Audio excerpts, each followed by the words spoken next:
ವಿಶ್ವವಿಖ್ಯಾತ ನಾಡಹಬ್ಬ ದಸರಾಗೆ ಅದ್ದೂರಿಯಾದಂಥ ಚಾಲನೆ ಸಿಕ್ಕಿದೆ.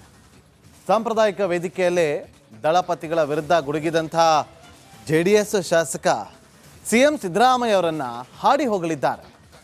ಸಿದ್ದರಾಮಯ್ಯ ಅವರನ್ನ ಚಾಮುಂಡಿ ತಾಯಿಯ ವರಪುತ್ರ ಅಂತೆಲ್ಲ ಕೂಡ ಅವರು ಕೊಂಡಾಡಿದ್ದಾರೆ. ಅಷ್ಟೇ ಅಲ್ಲ, ಸ್ವಪಕ್ಷೀಯರ ವಿರುದ್ಧವೇ ವಾಗ್ದಾಳಿನ ಕೂಡ ನಡೆಸಿದ್ದಾರೆ. ಹೇಗಿತ್ತು ಅಂತಂದರೆ ನೋಡಿ, ಇವತ್ತು ದಸರಾ ಹಬ್ಬದ ಸಂಭ್ರಮಾಚರಣೆ ಒಂದು ಕಡೆ ಆದರೆ, ಮತ್ತೊಂದು ಕಡೆ ಇವತ್ತು ಚಾಮುಂಡಿ ಬೆಟ್ಟದಲ್ಲಿ ಚಾಮುಂಡಿ ತಾಯಿಯ ಸನ್ನಿಧಿಯಲ್ಲಿ ಉತ್ಸವ ಮೂರ್ತಿಗೆ ಪುಷ್ಪಾರ್ಚನೆಯನ್ನು ಮಾಡೋ ಮೂಲಕ ವಿದ್ಯುಕ್ತವಾದಂಥ ಅದ್ಧೂರಿಯಾದಂಥ ಚಾಲನೆ ಸಿಕ್ಕಿದೆ. ಚಾಲನೆ ಕೊಟ್ಟ ಬಳಿಕ ದಸರಾ ಹಬ್ಬದ ಅಧ್ಯಕ್ಷತೆಯನ್ನು ವಹಿಸಿರುವಂಥ ಶಾಸಕ ಜಿ ಟಿ ದೇವೇಗೌಡ ಅವರು ಭಾಷಣವನ್ನು ಮಾಡೋದಕ್ಕೆ ಶುರು ಮಾಡ್ತಾರೆ. ಎಲ್ಲರ ಚಿತ್ತ ನೆಟ್ಟಿದ್ದು ಇವತ್ತು ಜಿ ಟಿ ದೇವೇಗೌಡ ಅವರು ಯಾವ ವಿಚಾರವನ್ನು ಪ್ರಸ್ತಾಪ ಮಾಡ್ತಾರೆ ಅಂತೇಳಿ. ಯಾಕೆಂದರೆ ಅದೇ ವೇದಿಕೆಯಲ್ಲಿ ಸಿದ್ದರಾಮಯ್ಯ ಅವರಿದ್ದರು, ಡಿ ಕೆ ಶಿವಕುಮಾರ್ ಅವರಿದ್ದರು, ಸ್ಥಳೀಯ ಶಾಸಕರಿದ್ದರು, ಸಚಿವರಿದ್ದರು, ಎಲ್ಲರೂ ಕೂಡ ಇದ್ದರು. ಆದರೆ ಜಿ ಟಿ ದೇವೇಗೌಡ ಅವರ ಮಾತುಗಳನ್ನು ಕೇಳ್ತಾ ಹೋದಂತೆ ಎಲ್ಲೋ ಒಂದು ಕಡೆ ಸಿದ್ದರಾಮಯ್ಯ ಅವರ ಪರ ಬ್ಯಾಟಿಂಗ್ ಮಾಡ್ತಾ ಇದ್ದಾರೆ ಅನ್ನೋದು ಅಲ್ಲಿ ಮೇಲ್ನೋಟಕ್ಕೆ ಸ್ಪಷ್ಟವಾಗಿ ಗೊತ್ತಾಗಿತ್ತು.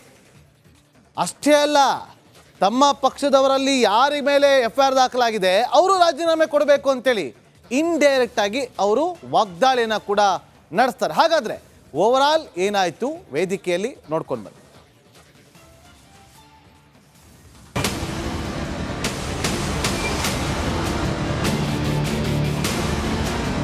FIR ಬಿತ್ತು ಅಂದ್ರೆ ಯಾರು ಇರುವಂಗೇ ಇಲ್ಲ.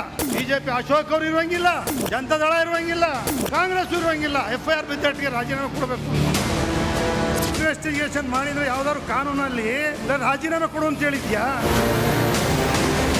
ಅವ್ರು ಒಳ್ಳೆ ಕೆಲಸಗಳನ್ನೆಲ್ಲ ಬದಿಗೊತ್ತಿ ಮಾಡ್ಬಿಟ್ಟಿದ್ದಾರೆ. ರಾಜೀನಾಮೆ ಕೊಟ್ಬಿಡಿ. ರಾಜೀನಾಮೆಯ ಕುಮಾರಸ್ವಾಮಿ 2 ಲಕ್ಷ ಜನ ಕೋಟಿಗಿಂತ ಕೊಡ್ತಾರ ಕೊಡಕ್ಕಾಗ್ತದ? ಕೊಡಿ ಅಂತಾರೆ.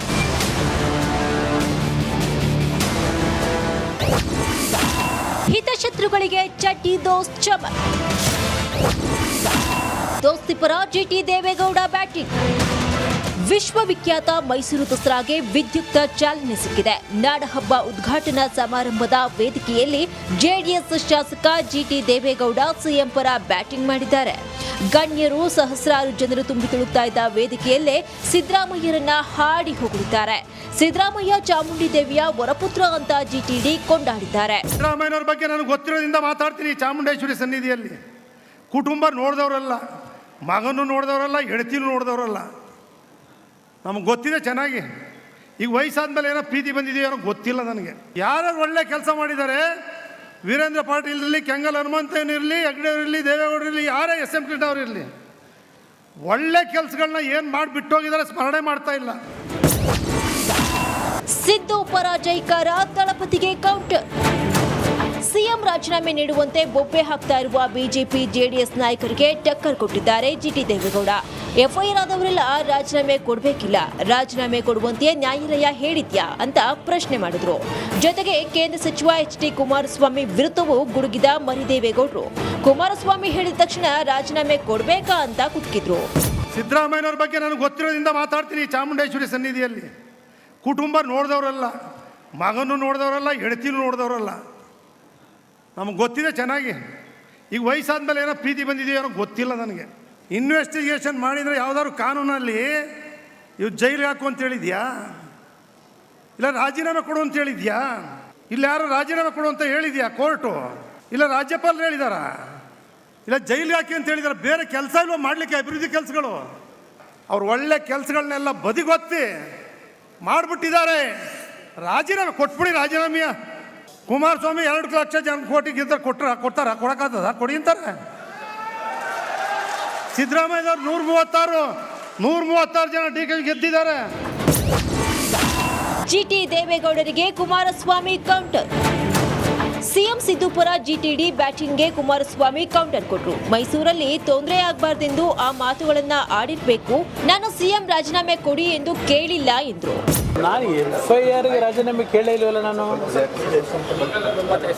FIR ಆಗಿರೋದಕ್ಕೆ ನಾನು ರಾಜೀನಾಮೆನೇ ಕೇಳಿಲ್ಲ.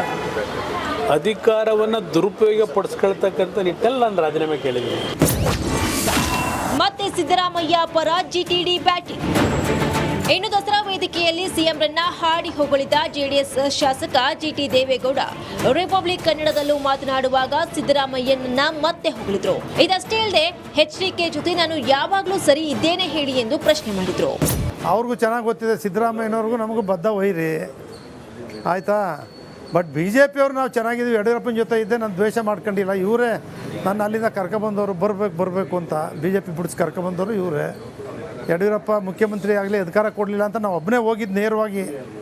ನಾನು ಒಬ್ಬನೇ ಹೋದೆ, ಯಾರೂ ಧೈರ್ಯ ಮಾಡಲಿಲ್ಲ. ಯಡಿಯೂರಪ್ಪ ಮುಖ್ಯಮಂತ್ರಿ ಆಗಲೇಬೇಕು, ಅಧಿಕಾರ ಕೊಟ್ಟಿಲ್ಲ ಅಂತ ಹೋದವನೇ ನಾನು ಒಬ್ಬಮ್ಮ. ರಾಜ್ಯದಲ್ಲಿ ಬೊಮ್ಮಾಯಿಯವರು ಇಲ್ಲ, ಬಚ್ಚೇಗೌಡರು ಇಲ್ಲ, ಯಾರು ಇಲ್ಲ, ಸೌದಿಯವರು ಇಲ್ಲ, ಯಾರು. ಸಿದ್ದರಾಮಯ್ಯ ಮುಖ್ಯಮಂತ್ರಿಯಾಗಿ ಇರ್ತಾರೋ ಇಲ್ಲವೋ ಗೊತ್ತಿಲ್ಲ. ಅವರು ಹೈಕಮಾಂಡು ಎಮ್ ಎಲ್ ಎಗಳು ಏನು ಒಪ್ಪಂದ ನನಗೆ ಗೊತ್ತಿಲ್ಲ. ಕಾಂಗ್ರೆಸ್ ಸರ್ಕಾರ 5 ವರ್ಷ ಯಾರೂ ಅಳ್ಳಾಡ್ಸೋಕ್ಕಾಗಲ್ಲ, ಅಳ್ಳಾಡ್ತಾ ಇರ್ತದೆ, ಬಿದ್ದೋಗಲ್ಲ. JH ಪಟೇಲ್ ಹೇಳ್ತಿದ್ರು ವಿಧಾನಸೌಧದಲ್ಲಿ, ಆನೆ ಹೋಯ್ತಾ ಇದೆ, ನರಿ ಅಂತ್ಕೊಂಡು ನೋಡ್ತಾ ಇದೆ, ಬಿದ್ದೋಯ್ತದೆ ಅಂತ. ಅದು ಬೀಳೋದಿಲ್ಲ, ಇದು ನೋಡೋದು ತಪ್ಪಲ್ಲ ಅಂತ. ಅದು ಬೀಳ್ತದೆ ಅಂತಾರೆ. ಇವತ್ತು ಸಿದ್ದರಾಮಯ್ಯ ಯಾವತ್ತೂ ಕೂಡ ಫ್ಯಾಮಿಲಿನೂ ನೆಗ್ಲೆಕ್ಟು, ಈ ರೀತಿ ವ್ಯವಹಾರಗಳಲ್ಲೂ ಕೂಡ ಅವರು ಸರಿಯಾಗಿ ಮೂಡ ಬಗ್ಗೆ ಅದರ ಅರಿವೇ ಇಲ್ಲ ಅವ್ರಿಗೆ. ನನ್ನ ಅನುಭವದಲ್ಲಿ ಏನು ನಡೀತದೆ ಒಂದು ರಿವ್ಯೂ ಮಾಡೋಣ, ಉಸ್ತುವಾರಿ ಇದ್ದಾಗಲೂ ಕೂಡ ಅಲ್ಲಿ ಮಾಡಿಲ್ಲ ಅವರು. ಈ ಎಲ್ಲ ಕಾರಣಗಳಿಂದ ಇವತ್ತೇನು ನಗರಾಭಿವೃದ್ಧಿ ಪ್ರಾಧಿಕಾರದಲ್ಲಿ ಸ್ಟ್ರಿಕ್ಟಾಗಿ ಗಟ್ಟಿಯಾಗಿ ಎನ್ಕ್ವೈರಿ EDನೂ ಮಾಡಲಿ, CBIನೂ ಮಾಡಲಿ, ಲೋಕಾಯುಕ್ತನೂ ಮಾಡಲಿ ಅಮ್ಮ, ಆಗಬೇಕಮ್ಮ ಒಂದು ತನಿಖೆ.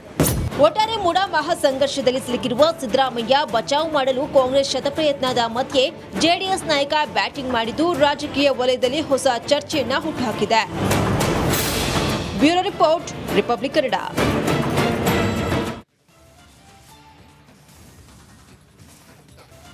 ಮೂಡ ಸಂಘರ್ಷದಲ್ಲಿ ಇಡಿ ತನಿಖೆ ಚುರುಕಾಗಿದೆ.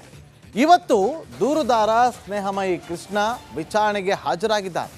ಈ ಕುರಿತಾದಂಥ ಒಂದು ವರದಿ ಇಲ್ಲಿದೆ, ನೋಡ್ಕೊಂಬನ್ನಿ.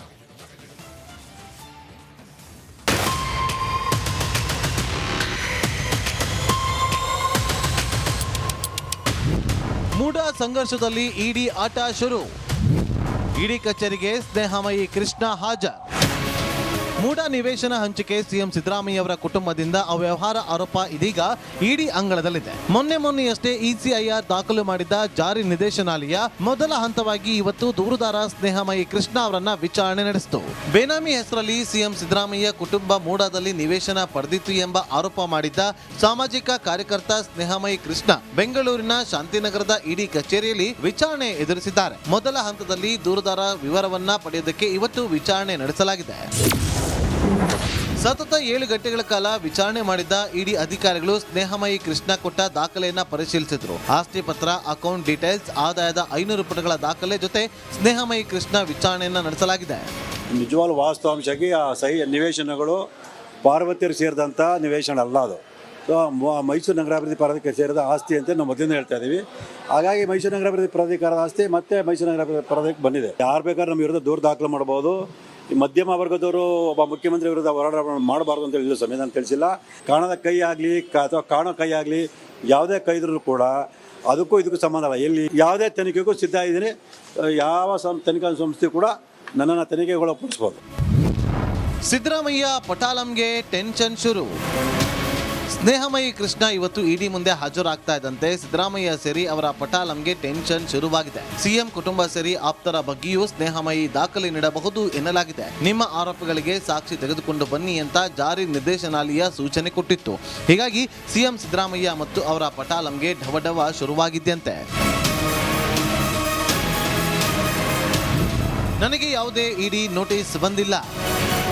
ಇನ್ನು ಮೂಡಾ ಪ್ರಕರಣ ಸಂಬಂಧ ಸಚಿವ ಭೈರತಿ ಸುರೇಶ್ಗೆ ಇಡಿ ನೋಟಿಸ್ ನೀಡಿತ್ತು ಎಂಬ ಮಾಹಿತಿ ಬೆಳಗ್ಗೆಯಿಂದ ಹರಿದಾಡಿತ್ತು. ಈ ಬಗ್ಗೆ ಸ್ಪಷ್ಟನೆ ಕೊಟ್ಟ ಸಚಿವ, ನನಗೆ ಯಾವುದೇ ಇಡಿ ನೋಟಿಸ್ ಬಂದಿಲ್ಲ ಅಂತ ಹೇಳಿದ್ದಾರೆ.